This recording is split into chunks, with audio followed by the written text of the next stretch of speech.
আমি পদ্মজা। পর্ব সংখ্যা ৫। লেখনীতে ইলমা বেহরোজ। গল্প পাঠে আমি আফসানা পারভীন। তাকে কখনো সামনাসামনি আব্বা ডাকার সুযোগ পেয়েছিস? পাসনি। তবুও কেন আব্বা আব্বা করিস? তাকে তুই পাত্তা দিবি না। তুমি খুব কঠিন আম্মা, তোকেও হতে হবে। আব্বা কেন এমন করে আম্মা? আমি কি আব্বার মেয়ে না? আব্বা কেন বারবার বলেন আমি তার মেয়ে না? হেমলতা চোখ সরিয়ে নেন। পদ্মজা জানে এই জবাব সে পাবে না। দাঁতে দাঁত চেপে কান্না আটকানোর চেষ্টা করে। হেমলতা এক হাত পদ্মজার মাথায় রাখেন। কাঁদিস না আর। মায়ের রং না হয় পাসনি, মায়ের মতো শক্ত হওয়ার তো চেষ্টা করতেই পারিস।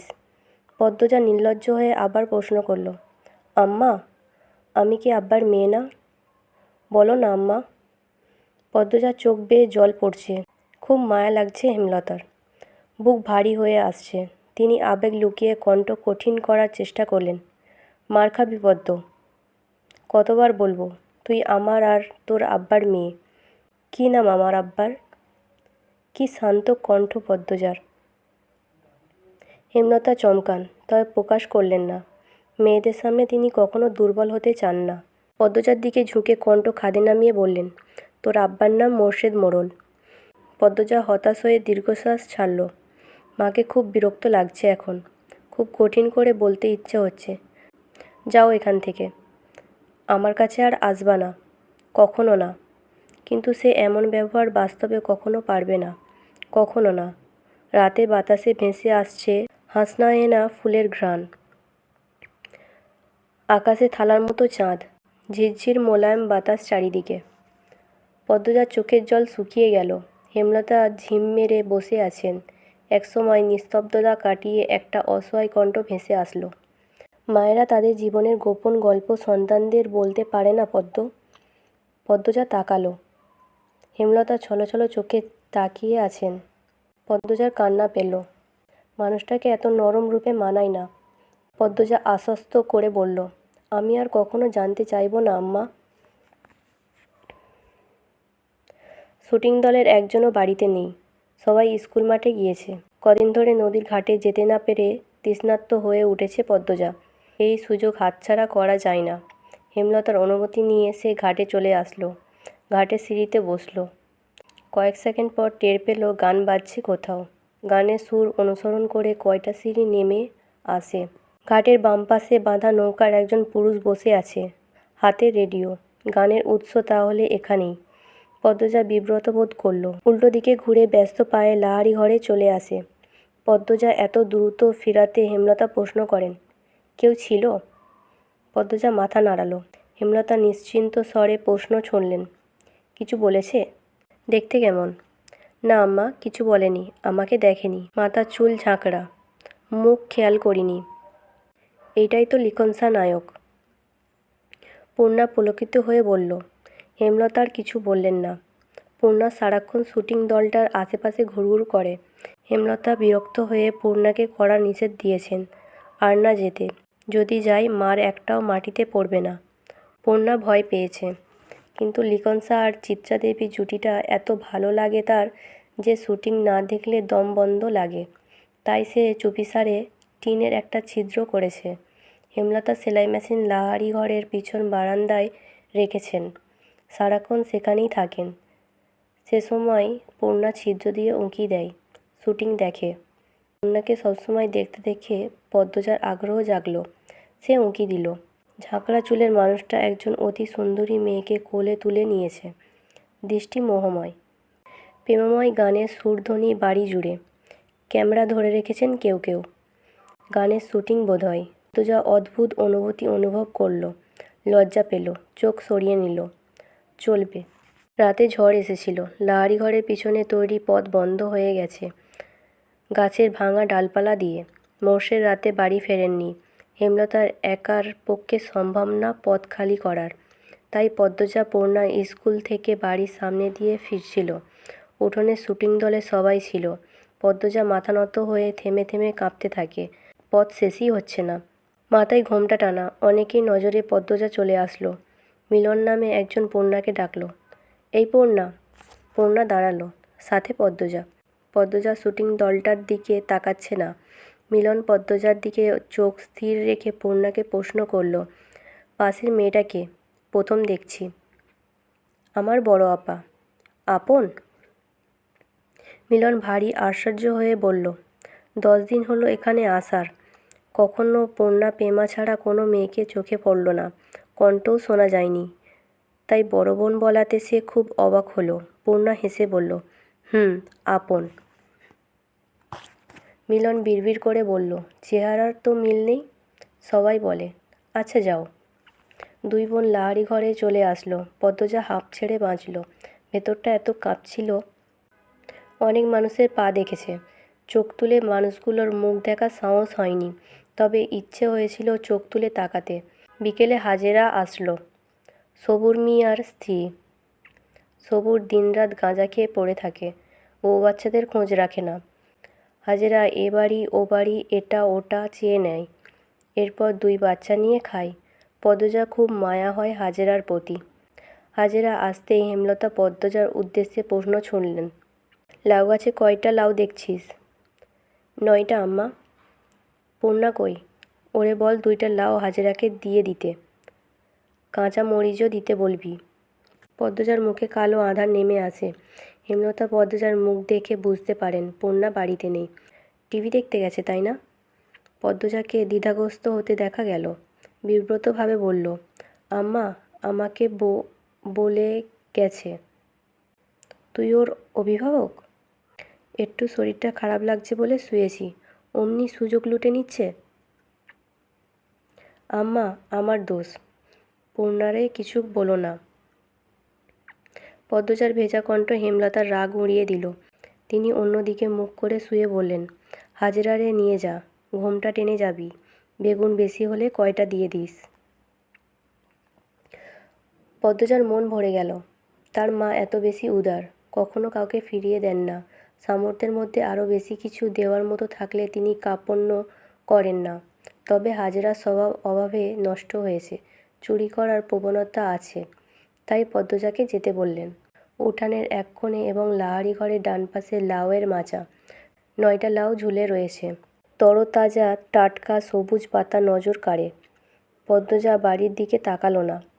একটা লাউ হাজেরার হাতে দিয়ে বলল, কি দিয়ে রাঁধবা? জানি না গো পদ্ম, গিয়া দেহি মাছ মিলানি যায়নি। তোমার ছেলেটার ঠান্ডা কমছে? পদ্মজা কাঁচা মরিচ ছিঁড়ে হাজেরার আঁচল ভরে দিল। হাজেরা গুনগুন করে কাঁদছে আর বলছে, ছেলেটা সারাদিন মাটিদো পইরা থায়ে একলা একলা, রাইত হইলে জ্বরে কাঁপে, দম ফালাইতে পারে না। ডাক্তার দেখাচ্ছ না কেন? ট্যাহা লাগবো না? কই পামু?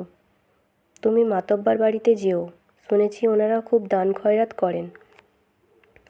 হাজেরা বাধ্যের মতন মাথা নাড়ালো। বেগুন গাছ বাড়ির পিছনে। পদ্মজা বাড়ির পিছনে সাবধানে আসলো। মনে মনে ভাবছে, হাজেরা ছেলে সুস্থই আছে, সকালে সে দেখেছে। হাজেরা মিথ্যা বলছে। মানুষের খুব অভাব পড়লে বুঝি এমনই হয়। এত সবজি আছে, টমেটো নেই? পাওয়া যাবে? পরিষ্কার সহজ গলায় বলা পুরুষালী কণ্ঠটি পদ্মজাকে মৃদু কাঁপিয়ে তুলল। ঘুরে তাকালো। লিখনকে দেখে বিব্রত বোধ করল। কারোর সামনে নিজের অস্বস্তি প্রকাশ করা উচিত না। কথাটি হেমলতা বলেছেন। পদ্মজা হাসার চেষ্টা করল, জবাব দিল, এই বর্ষাকালে টমেটো কোথায় পাবেন? বর্ষাকালে টমেটো চাষ হয় না। টমেটো শীতকালীন ফসল, গ্রীষ্ম বর্ষাতেও তো পাওয়া যায়। পদ্মজা অস্বস্তি লুকিয়ে রাখতে পারছে না। স্কুলের শিক্ষক আর খুব আপন মানুষগুলো ছাড়া কোনো পরপুরুষের সাথে তার কখনো কথা হয়নি। লিখনের সাথে কথা বলতে গিয়ে তার জবান বন্ধ হয়ে যাচ্ছে। সে চুপচাপ বেগুন বুঝিয়ে দিল হাজেরাকে। লিখন বলল, আমি তো গতবার বর্ষাকালে টমেটো সালাদ তৈরি করেছি। হয়তো টমেটোর জাত আলাদা ছিল। সাধারণত আমাদের শীতকালেই টমেটো হয়। কথা শেষ করে দ্রুত লাহারি ঘরে ফিরল সে। মনে হচ্ছে পরপুরুষের সাথে কথা বলে ঘোর পাপ হয়ে গেছে, পাপ মোচন করতে হবে। ঘরে ঢুকে ঢকঢক করে 2 গ্লাস পানি খেলো। হেমলতা ঘুমাচ্ছেন, নয়তো পদ্মজার মুখ দেখে নির্ঘাত বুঝে যেতেন কিছু একটা ঘটেছে।